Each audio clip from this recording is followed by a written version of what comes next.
Hi everyone, this is Poi Sensei, an ophthalmologist in Japan. Today, I'd like to talk about a topic that seems simple, but isn't: the pupillary light reflex. Are you really assessing pupils correctly in your daily practice?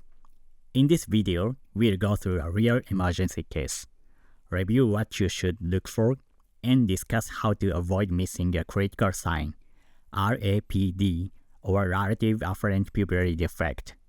Let's get started. A day in the emergency room. Case presentation. A 65-year-old man with no significant medical history was found collapsed by local residents. He had reportedly fallen from a 2-meter slope on his way home after a night of heavy drinking. Emergency service were called. On arrival, his vital signs were within normal limits, except for a decreased level of consciousness. He had a strong smell of alcohol on his breath, and his Glasgow Coma scale was E2, V4, M5. There was no anischoria, and the pupillary light reflex was present bilaterally. On physical examination, he had multiple ablations on his face and limbs. A subcutaneous hematoma was noted around the lateral aspect of his left eyebrow. There was no signs of skull fracture or active bleeding. Clinical reasoning by junior resident. His breathing and circulation is stable. I don't see any signs of anischoria or limb paralysis.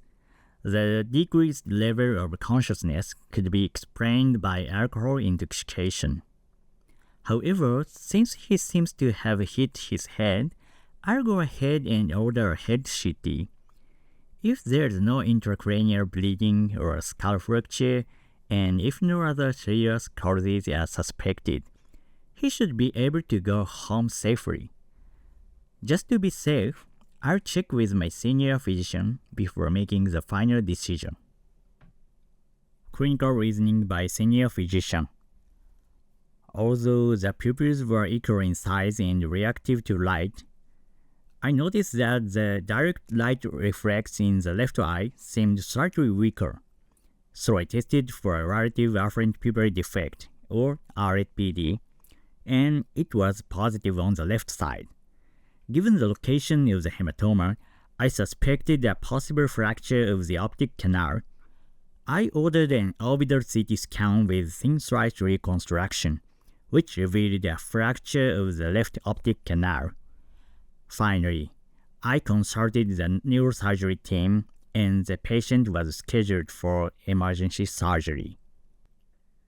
What we should learn from this case. First, optic nerve injury typically doesn't cause anischoria. The pupils may appear equal, even when there is significant optic nerve dysfunction. Second, the pupillary light reflex may seem preserved at first glance, but if you only check the direct response, you might miss subtle abnormalities. It's important to assess both direct and consensual responses carefully to avoid overlooking RAPD. Third, in cases where the patient can't describe their symptoms clearly, such as in alcohol intoxication, objective evaluation becomes key. You must rely on physical signs to detect urgent conditions. Lastly, remember that blunt trauma to the lateral eyebrow area can lead to fractures of the optic canal. Now, let's move on to the pupillary light reflex, its mechanism, and how to evaluate it. First, let's take a look at the pathway. When light enters the eye, the signal travels through the optic nerve, crosses at the optic chiasm, and continues along the optic tract. Before reaching the lateral geniculate nucleus, LGN, some fibers branch off to the protector area on both sides. From there, signals are sent bilaterally to the Adinger-Westphal nuclei, which then activates the oculomotor nerves, leading to constriction of both pupils. Because this pathway is bilateral, shining a light into the left eye produces a direct response in the left pupil, and a consensual response in the right pupil. Thus, both pupils constrict simultaneously.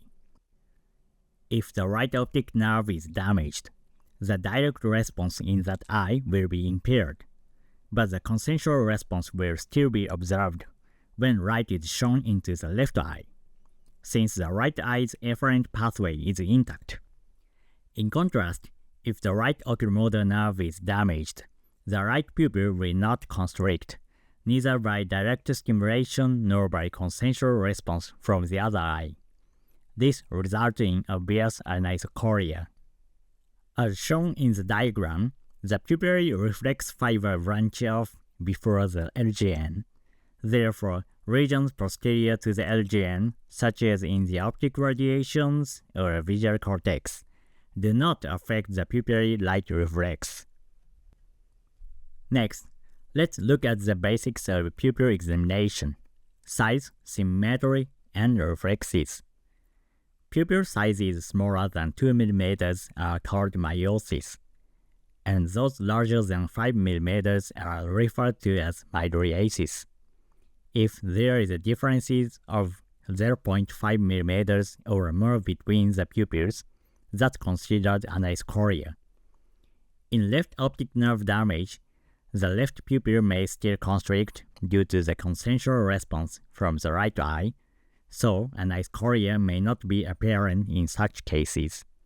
But if anisocoria is present, you should think about oculomotor nerve palsy or Horner's syndrome. Also, a reduced light reflex can be caused by either optic nerve or oculomotor nerve dysfunction. The most important point in this video is RAPD. So let's take a closer look.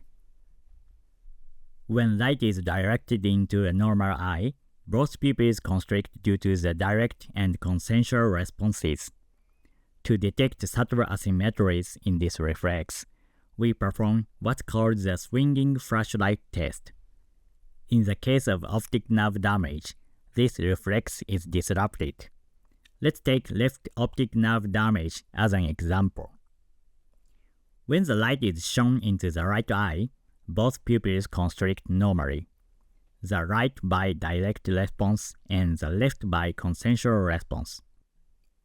Next, the light is quickly moved to the left eye, because the afferent signal from the damaged optic nerve is reduced. Both pupils appear to dilate slightly due to weaker constriction.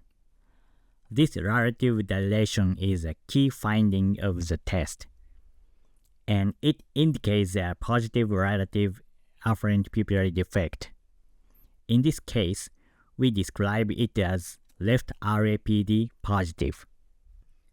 So how can we detect subtle abnormalities in the pupillary light reflex? The best method is to check for RAPD. If you rely only on the direct light reflex, you may miss mild deficits, especially if you are not experienced in detecting subtle changes.